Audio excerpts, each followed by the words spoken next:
নমস্কার বন্ধুরা, hour ডিমস kitchen চ্যানেলে আপনাদের অনেক অনেক স্বাগত। আরও একবার চলুন আজকে দেখে নিই একটি অন্য ধরনের রেসিপি, ছানার লুচি কিভাবে বানাই আমরা দেখে নিই। এবার নিয়ে নিয়েছি এখানে আমরা ময়দা, অল্প পরিমাণ নুন, অল্প পরিমাণ চিনি, দিয়ে দেবো এখানে সাদা তেল ময়ামের জন্য। সাদা তেল দিয়ে ভালো করে ময়ামটা মিশিয়ে নেব আমরা।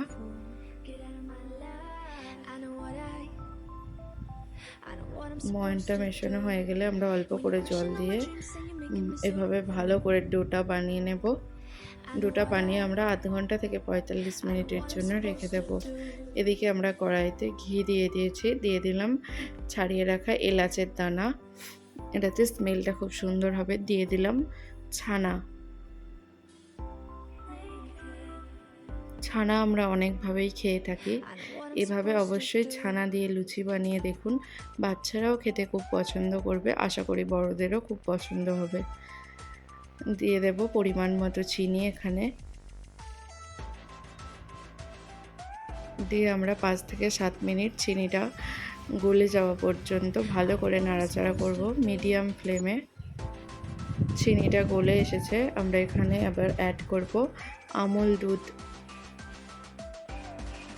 এখানে আমরা বড় চামচের 2 চামচ আমুল দুধ ব্যবহার করেছি।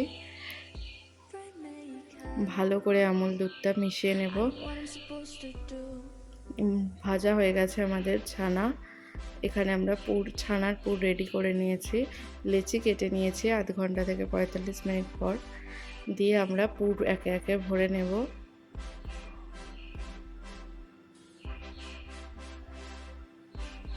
পুরটা ভরার সময় ঠিকঠাকভাবে ভরতে হবে, যাতে বেলতে অসুবিধা না হয়। অবশ্যই আপনারা বাচ্চাদেরকে বাড়িতে এভাবে ছানার লুচি বানিয়ে দিলে তারা খুব খুশি মনেই খাবে। এভাবে আমরা সবগুলোর পুর ভরে নেব। পুর ভরা হয়ে গেছে, এখানে বেলে নেব। আর কড়াইতে আমরা সাদা তেল গরম করতে দিয়ে দিয়েছি।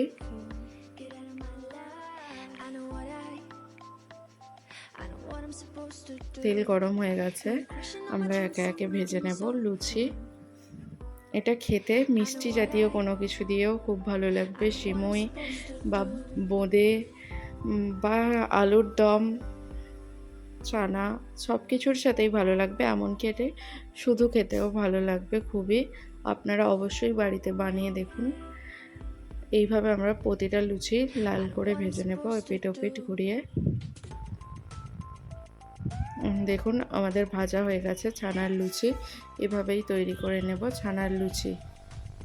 ভিডিওটি ভালো লাগলে ভিডিওটিতে একটি লাইক দিয়ে চ্যানেলটি সাবস্ক্রাইব করে নেবেন।